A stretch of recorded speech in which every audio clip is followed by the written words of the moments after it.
Hey, Pastor Kevin here. It is Sunday, May the 29th, and we are discovering your spiritual type. I got kicked out of the sanctuary. The Suzuki School is using it.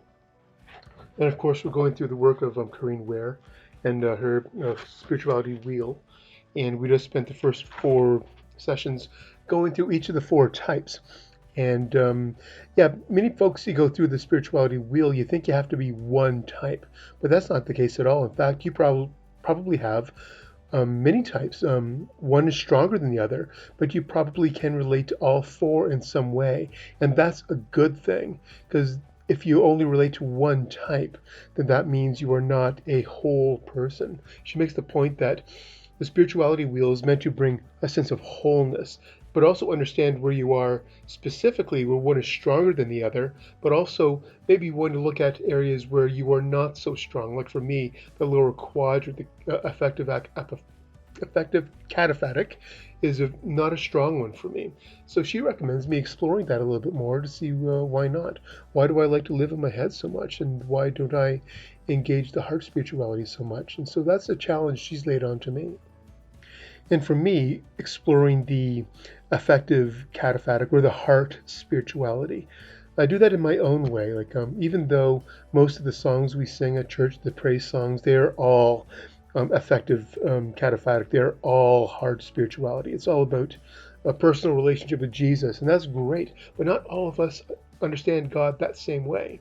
For me, to engage heart spirituality means I turn to things like poetry, to music, to the arts, so I can have that affective experience. It also stimulates the brain, but it also brings me into my heart, where I can experience the divine through acts of creation, rather than feeling something welling up inside me. It's more of an engagement with the world.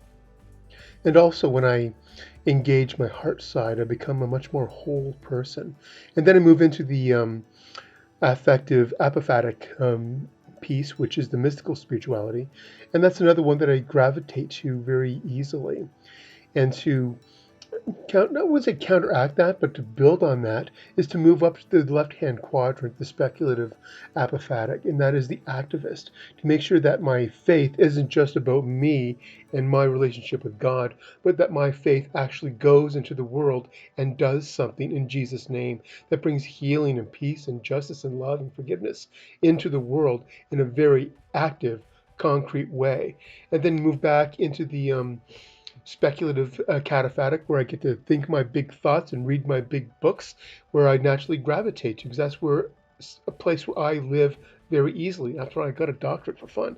And so that's how I see my integration of all 4 of these pieces, to make a person whole within their spirituality, so they don't get stuck in the one area.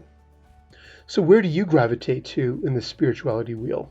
What speaks most to you in your life? Have you done the spirituality type indicator, and what did you find? Did anything surprise you?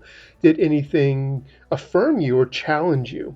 For me, when I first took it was like, whoa, finally there's language for how I experience God, because there's all these default expressions of spirituality, which usually fall into the affective heart spirituality. And I just wasn't there, and I didn't have the language, and I thought I was inadequate. But once I found out about the speculative cataphatic and the apophatic, the heart mystical spirituality, affective apophatic, that finally told me, again, language to how I experience God, and that was just a game changer for me, and I felt much more secure in my faith. If you haven't done the spirituality type indicator that I have in email, and I'll post it also on our Facebook and Twitter pages, give it a try, see what you find out. Maybe you learn something about yourself, maybe you affirm something about yourself, and that will help you grow in your walk with God and help you grow into who God created you to be as a unique Christian individual.